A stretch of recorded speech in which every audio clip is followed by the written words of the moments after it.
নমস্কার বন্ধুরা, simple life with প্রতিমা অন্য একটি ব্লগে স্বাগতম জানাচ্ছি। আশা করি তোমরা সবাই ভালো আছো আর আমিও ভালো আছি। হ্যাপি হোলি সবাইকে। দেখো সকাল সকাল স্নান করে ঠাকুর দিয়ে দিচ্ছি, তারপরে দেখো ঠাকুরের হোলিও দিয়ে দিচ্ছি। দেখো ঠাকুর দেওয়া কমপ্লিট হয়ে গেছে, তারপরে মন্দিরে যাব, তার জন্য থাল রেডি করে নিয়েছি। দেখো তারপর পাশেই মন্দিরটা ছিল, তো মন্দিরটা অপরিষ্কার হয়ে গেছিল। দেখো একদম পাতা পড়ে, কয়েকদিন আসা হয়েছিল না, তার জন্য পাতা পড়ে ছিল। তারপরে মন্দিরটা একটু পরিষ্কার করে নিলাম, ঝাড়টা দিয়ে নিলাম।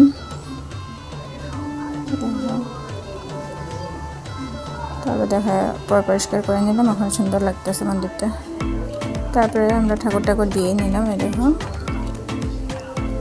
আমরা সবাই মিলে, মনা, আমি, আমার হাজব্যান্ড গিয়েছিলাম, সবাই মিলে পূজা টুজা করে নিলাম, জল টল ঢেলে নিলাম।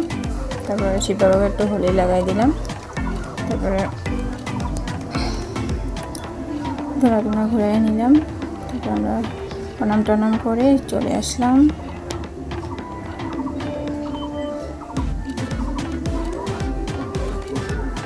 তারপরে এখানে বজরংবলীর মন্দির আছে, এটা অপরিষ্কার হয়েছিল সামনেই। তারপর আমার হাজব্যান্ড এখানে ঝালটা দিয়ে দিচ্ছিল আর কি। তারপরে দেখো হনুমান মন্দিরটাও পরিষ্কার করে নিলাম। তারপরে এখানেও ধূপকাঠি মোমবাতি জ্বলায়, তারপরে আবির টাবির দিয়ে চলে আসলাম আমরা সবাই ঘরে। তারপরে ঘরে আসার পরে দেখো চিরা, মুড়ি আর নারকেল কুড়া চিনি দিয়ে মেখে এইভাবে খেয়ে নিলাম আমরা সবাই সকাল মন্দির থেকে আসার পরে। তারপরে মাটন রান্না করব। আজকের মেনু হয়েছে মাটন কষা আলু দিয়ে আর ফ্রাইড রাইস, যেহেতু আজকে হোলি স্পেশাল তার জন্য। তারপরে অ্যানিভার্সারিও আসলো আজকে। তারপরে দেখো ভাতটা উগুত করে নিলাম, তারপরে আলুগুলি ভালোভাবে ভেজে নিলাম। তারপর পেঁয়াজগুলি ভালোভাবে তেলে ভালোভাবে ভেজে নিলাম। দেখো তারপরে মশলাটা ভালোভাবে কষা নিলাম। দেখো মশলা ভালোভাবে কষানোর পরে মাটনটা দিয়ে দিব। দেখো মাটনটা প্রেসার কুকারে সিটি মেরে নিলাম। তারপরে এখানে দিয়ে দিব, তেল ছেড়ে দেখছি মশলার থেকে তেল ছেড়ে দিছে। তারপরে মাটনটাকে ভালোভাবে কষায় নেব। আর এখানে মাটনের মধ্যে যা মশলাপাতি লাগে, তাই জিরার গুঁড়া, মরিচের গুঁড়া, ধনিয়ার গুঁড়া এইসব দিয়ে, আদা রসুনের পেস্ট, টমেটো পেস্ট এইসব দিয়ে সব ভালোভাবে কষায় নিব।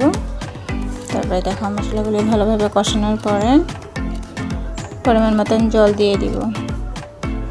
দেখো সিদ্ধ করে রাখা জলগুলি ছিল, ওগুলি দিয়ে দিচ্ছি আমি।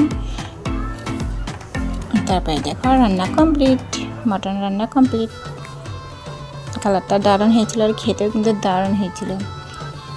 তারপরে দেখো দুপুরের menu fried rice, chicken, mutton কষা আলু দিয়ে আর স্লাইড, এই আসলো দুপুরের মেনু।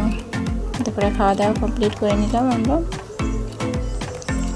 দেখো ভিডিওটি ভালো লাগলে লাইক, কমেন্ট আর শেয়ার করে দিও। পরবর্তী ভিডিওতে দেখাবো অন্য একটি ব্লগের সাথে। আজকের জন্য